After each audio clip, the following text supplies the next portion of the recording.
Hello friends, அனைவருக்கும் வணக்கம். இது உங்கள் தமிழ் இன்ஃபர்மேஷன் சேனல். நான் உங்கள் ஆஷிப் இக்பால். போன வீடியோவில் ஒரு யூஸ்ஃபுல்லான ஹாபியை பற்றி சொன்னேன்.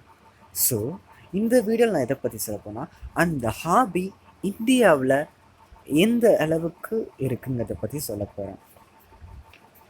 இந்தியாவில் நாணய சேகரிப்பு பழக்கம் எந்த அளவுக்கு இருக்கிறது என்பதை அறிய ஹாங்காங்கில் தலைமை அலுவலகத்தை கொண்டு செயல்படும் பன்னாட்டு நிறுவனமான கோல்டு கோஸ்ட் இன்டர்நேஷனலின் இந்திய அங்கமான கோஸ்ட்நெஸ்ட் இந்தியாவின் நிர்வாக இயக்குனர் புஷ்பம் அப்பல்லா நாயுடுவை சந்தித்தோம்.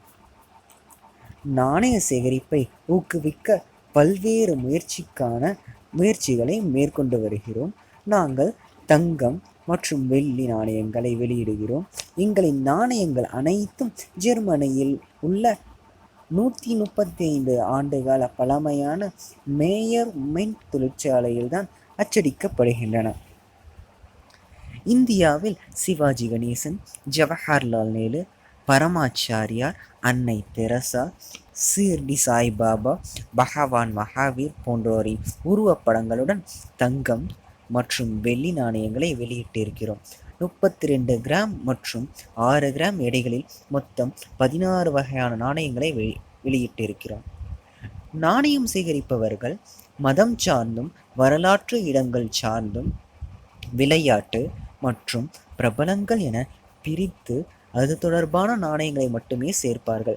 ஆனால் நாணய சேகரிப்பை முதலீடாக நினைப்பவர்கள் இது பற்றியெல்லாம் கவலைப்படுவதில்லை. கிடைப்பதற்கு அரிய நாணயங்களை அவர்கள் சேகரிக்கிறார்கள்.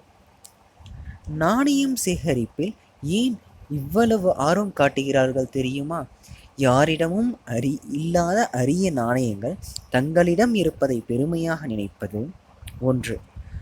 பழமையை பாதுகாக்கும் ஆர்வம், எதிர்காலத்தில் இந்த நாணயங்களால் கிடைக்கும் லாபம், இவற்றுக்காக தான் இவற்றை பலரும் விரும்பி சேர்க்கிறார்கள். 3.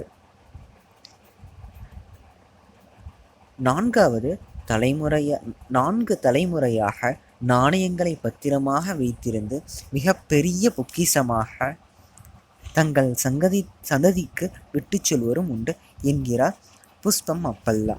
இவ்வாறு ஒரு ஆர்டிக்கலில் கூறப்பட்டுள்ளது. அது மட்டுமல்லாமல் சேலம், திருச்செங்கோடு, திருச்சி உள்ளிட்ட பல இடங்களில் விழிப்புணர்வு ஏற்படுத்த கண்காட்சிகள் நடத்தப்படுகின்றன.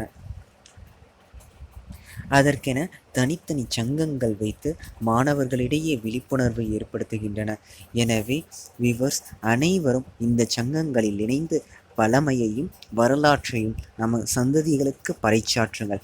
மீண்டும் ஒரு நல்ல இன்ஃபர்மேஷனுடன் அடுத்த வீடியோவில் சந்திக்கின்றேன்.